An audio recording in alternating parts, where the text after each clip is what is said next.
This looks like Mexican mole, but it's actually a Filipino dish that's nicknamed chocolate meat. But spoiler alert, there's not one bit of chocolate in here. Before I share what this secret, suspicious AF looking ingredient is, let's talk about the other stuff. I've got an onion here, just gonna chop that up.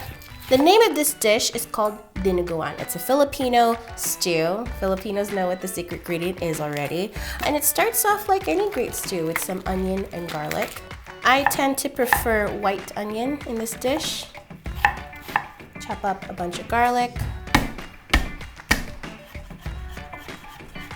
Next, for the chili. Usually you'd use finger peppers, but my mom loved using these long Italian peppers, which are pretty mild. I like to add a little bit of heat with serranos. They're like one of my favorite chili peppers ever. For the Italian peppers, I'm just gonna cut them up into big chunks like this.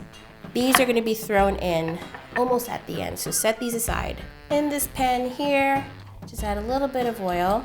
Once the pan is hot, add the onion and garlic all together.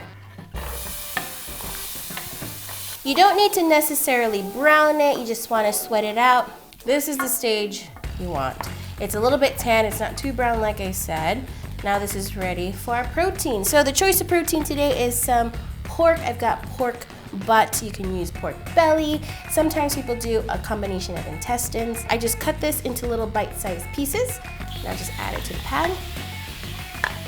Pork belly is preferred for this dish, but I really like pork butt because you get a good ratio of lean meat and fat, so you get a little bit of everything. Moisture is going to come out, and when the water comes out, then the fat starts to render and then it starts sizzling. Good things happen, okay? Beautiful. Next, remember, this is a Filipino recipe, so what liquid would I be putting in here? Let me hear it. 3, 2, 1. Vinegar, white vinegar, and a whole lot of it. This is a very tangy stew. Along with that, some water and a couple of bay leaves.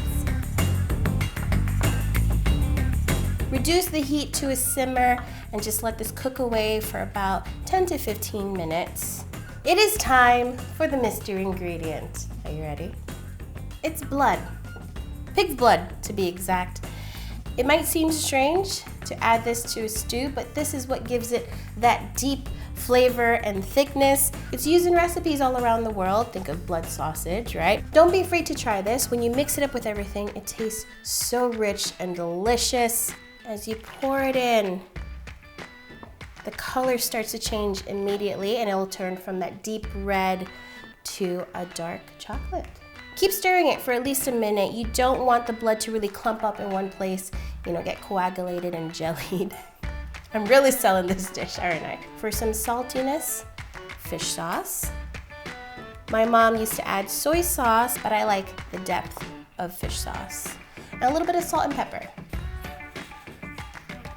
Before I forget, our chili. Now the serrano I like to add just at the end, but these, I like them to get cooked down.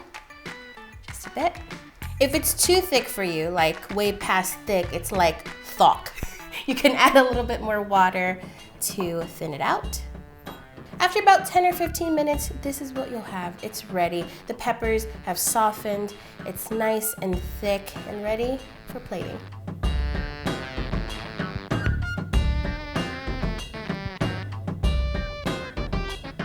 I can't wait. I'm just gonna smush down my rice bit. It's great with steamed white rice. Since it's very tart and rich, you want something to help soak it up. I'm gonna spoon some of this. This is typically how it would be served, using a fork and spoon. That's how we do.